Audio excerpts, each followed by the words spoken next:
शिव की जो भूमि है, जी। शिव मसानी कहलाते हैं। भस्म धारण करते हैं शिव जो है, संहार के देवता हैं। और संहार के देवता होने के बाद शिव जो है, इसे जितने भी शैव मिलेंगे, शैव साधु यानी नागे जिनको कहते हैं, तो नागे लोग जो है क्या करते हैं, शरीर पर भस्मी धारण करते हैं, कपड़ा नहीं पहनते कोई भी। तो ये होली के दिन भी, चूंकि होलिका का दहन हुआ था, तो होलिका के दिन भी उसकी भस्म से ही श्रृंगार करते हैं सारे।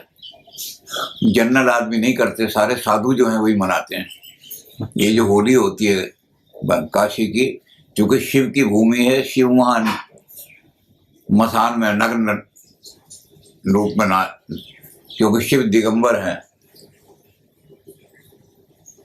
जी। शिव को दिगंबर कहा, दिगंबर आयन में।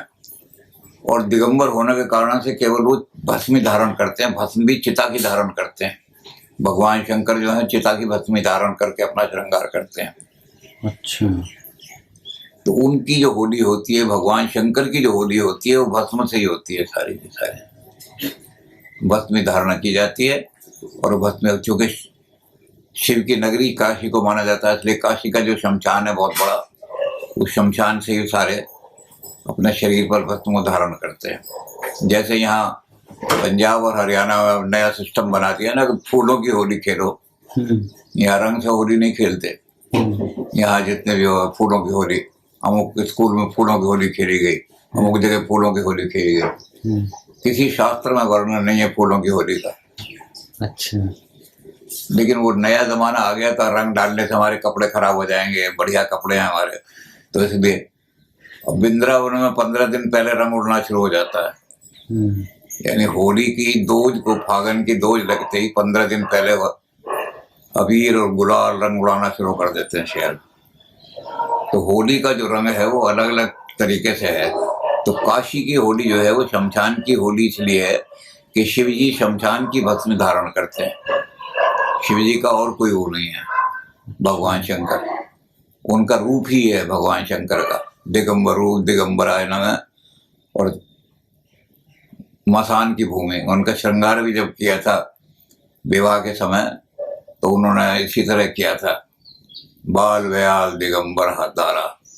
तो भस्मी से कानों में उनके सांप कुंडल लटकाए थे, गले में गले सांपों की माला पहनाई थी, और दिगंबर रूप में उनका श्रृंगार करके और भस्मी धारण कराई थी उनको, भगवान शंकर को विवाह करने के लिए। तो काशी में भस्मी धारण की जाती है, और वो भी चिता की भस्म, क्योंकि चिता की भस्मी भगवान शंकर को प्रिय होती है। तो ये इसलिए। तो सिन्हा जी, इसका आध्यात्मिक महत्व क्या हम जान सकते हैं आम व्यक्ति के लिए या शिव के लिए? शिव, क्योंकि शिव को हम संहार का देवता मानते हैं। ठीक है जी। जितनी भी आपकी सृष्टि है, इस सृष्टि का जब अंत होगा तो शिव तांडव की रचना करेंगे, और तांडव से इसका श्रृंगार सारा हो जाएगा इस सृष्टि का। तो श्रृंगार के देवता, उसके संहार के देवता होने के कारण से होता है कि जब पृथ्वी पर सारी चीज ऐसी हो जाए, जो दुराचार दुराचार दुराचार कहीं कंट्रोल नहीं हो रहा, तब पृथ्वी सब इसका नाश करना पड़ता है। नए सिरे से सृष्टि को उत्पन्न करने के लिए गेहूं के खेत में वीड हैं, पैदा हो गए, वीड को नाश करना है उन्हें। तो सारी चीजों को, उन चीजों को नाश करने के लिए सृष्टि को नव निर्माण, इसलिए शिव का नाम शिव है, कल्याण करने के देवता हैं। तो शिव जो है वो सारी सृष्टि को, पुरानी को, सारे गंध को जब साफ करेंगे तभी नई सृष्टि पैदा होगी। तो हमारे मन में भी जितनी विकार हैं सारे के सारे, उन विकारों को हम कहाँ करते हैं, अंत में चिता में जा करके समाप्त होते हैं। ये हमारे जीवन का अंतिम लक्ष्य है, अंतिम है जगह, इससे कोई बच भी नहीं सकता। सारे आदमी जो शरीरधारी हैं उनका अंत चिता में जा करके होगा। तो उनको इस बात का बोध है कि ये शरीर जो है, ये नश्वर शरीर तो एक दिन चिता की भस्मी में बन जाएगा। इसको याद रखो, और इस चिता की जो भस्म है उसको शरीर पर धारण जब करोगे तो आपको बार बार ये हो जाएगा कि ये नश्वर शरीर जो है सारा एक दिन नष्ट होकर ही चिता में मिल रहा है अंत में जाकर के। इसको सबसे पहली बात युधिष्ठिर ने कही यक्ष से। यक्ष ने कहा कि युधिष्ठिर, ये बताओ संसार का सबसे बड़ा आश्चर्य क्या देखा आपने? तो उन्होंने कहा शमशान वैराग जो है संसार का सबसे बड़ा। जब आदमी किसी की डेथ पर शमशान में उसके साथ जाते हैं तो उन्हें उस समय ये बोध होता है उसकी चिता को जलते हुए देख करके हमें भी एक दिन यहीं आना है। और वो संसार तो उनके मन में वैराग उत्पन्न होता है कि एक दिन हमारा भी यही अंत होना जैसा ये है। लेकिन जिस समय शमशान से बाहर निकलते हैं तो फिर संसार में खो जाते हैं, भूल जाते हैं इस चीज को। तो इसको रिमाइंड करना बहुत जरूरी है कि तुझे जो संसार के अंदर मोह और माया व्याप रही है, एक दिन तुझे चिता में भस्म होना है। तो शमशान वैराग का नाश करने के लिए ये चिता की भस्म धारण करना बहुत जरूरी है। ये वही लोग करते हैं जो वैराग हो गया, जिनको वैराग ही नहीं अभी दुनिया से लगाओ, वो चिता की भस्म धारण नहीं करते।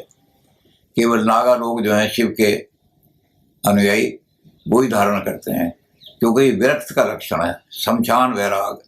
ये शमशान वैराग शमशान से बाहर निकलते ही खत्म हो जाता है सांसारिक लोगों के लिए।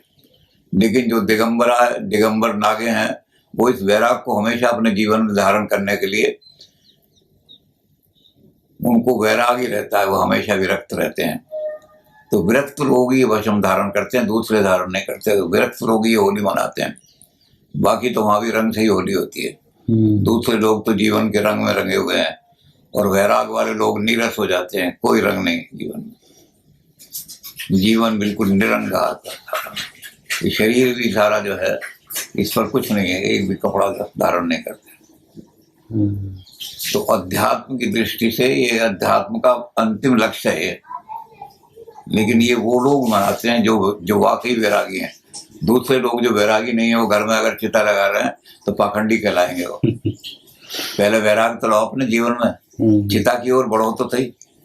जब चिता की ओर बढ़ोगे पता लग जाएगा कि एक दिन मुझे यहीं आना है, तो संसार में एक भी गलत काम नहीं करोगे आप। लेकिन ये वैराग हमारा संसार से बाहर निकलते ही खत्म हो जाता है। आके फिर दूध में भी मिलावट करने लगते हैं, मसालों में मिलावट करने लगते हैं, घोटाले भी करने लगते हैं और भी काम करने लगते हैं, बाहर आते सब। तो इस वैराग को परमानेंट रखने के लिए वो नागा लोग जो हैं वो चिता की भस्म से श्रृंगार करते हैं अपना सारा का। यही शिव का रूप है। संसार से विरक्त हो जाओ और संसार के कल्याण की सोचो, अपनी नहीं। ये शिव रूप है।